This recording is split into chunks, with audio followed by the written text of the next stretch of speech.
Kanalımın çox hörmətli izləyiciləri, hər birinizi salamlayıram. Ədəbiyyat dərsi ilə davam edirik. Sizə Aldanmış Kəvakiflə bağlı çox maraqlı bir sualım var.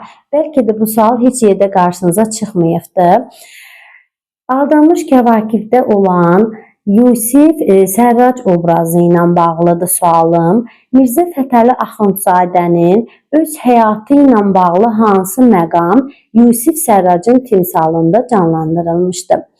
Əgər sualımızın cavabını bilən izləyicilərimiz varsa, videonu dayandırsın, sualımızı cavablandırsın. Ancaq sualı cavablandırandan sonra ümumiyyətlə bilsəz də, bilməsəz də videonun davamına mütləq baxın. Çünki çox maraqlı məlumatlarım var sizə.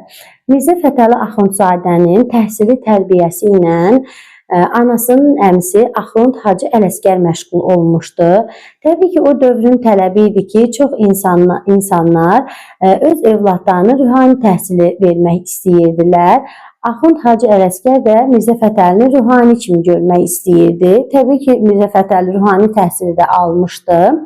Bir gün Mirzə Şəfi Vazehlə, öz müəllimi Mirzə Şəfi Vazehlə Gəncədə görüşəndə Mirzə Şəfi Vazeh Mirzə Fətəliyə deyir ki, kim olacaqsan? Mirzə Fətəli də cavabında deyir ki, ruhani olacağam. Mirzə Şəfi Vazeh Mirzə Fətəliyə təzədən qayıdıb deyir ki, sən də mi o qara güruhçulardan olacaqsan? Təbii ki, bu sözdən sonra Mirzə Fətəli Axundzadə artıq ruhaniliyin adını belə çəkmir. Bundan sonra əmisi görür ki, Mirzə Fətəlinin dövlət qulluğuna marağı var və onu aparır Tiflisə. Qafqazın baş hakiminin yanında şərq dilləri üzrə mütərcim şagirdi vəzifəsinə qoyur.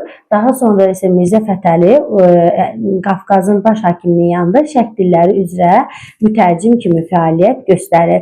Bəs bunun Yusif Sərracın həyatı ilə, Yusif Sərrac obrazı ilə nə əlaqəsi var? Təbii ki, əlaqəsi çoxdur. Əgər Aldanmış Kəvakif əsərini oxumamısınızsa mütləq oxuyun. Çünki qəbula düşən suallardan, yəni düşməsi ehtimal olunan suallardan biri də bu əsərdən ola bilər.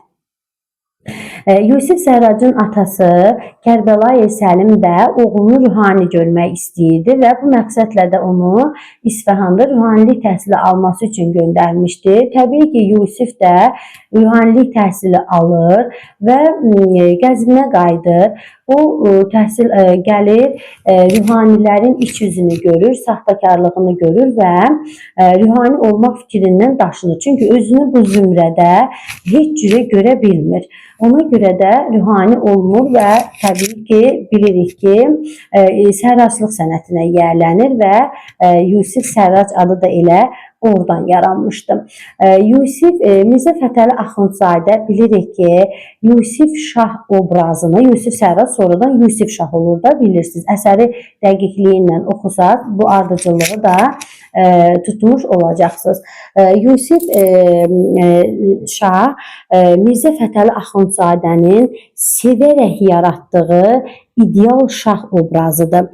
Çünki Yusif Şahın elədiyi islahatlar, həyata keçirdiyi dövləti idarə eləmə metodları tam yeni bir üsul idarədən xəbər verirdi və Aldanmış Kəvakifdə də bilirik ki, Mirzə Fətəli Axundzadə köhnə üsul idarəni idarə etmə sistemini bəyənmirdi və bunun dəyişilməsinin tərəfdarı idi. Öz dövlət idarə etməsi haqqında, əsl şah necə olmalıdır fikirlərini, ideyalarını Yusif Şahın timsalında bu əsərdə canlandırmışdı.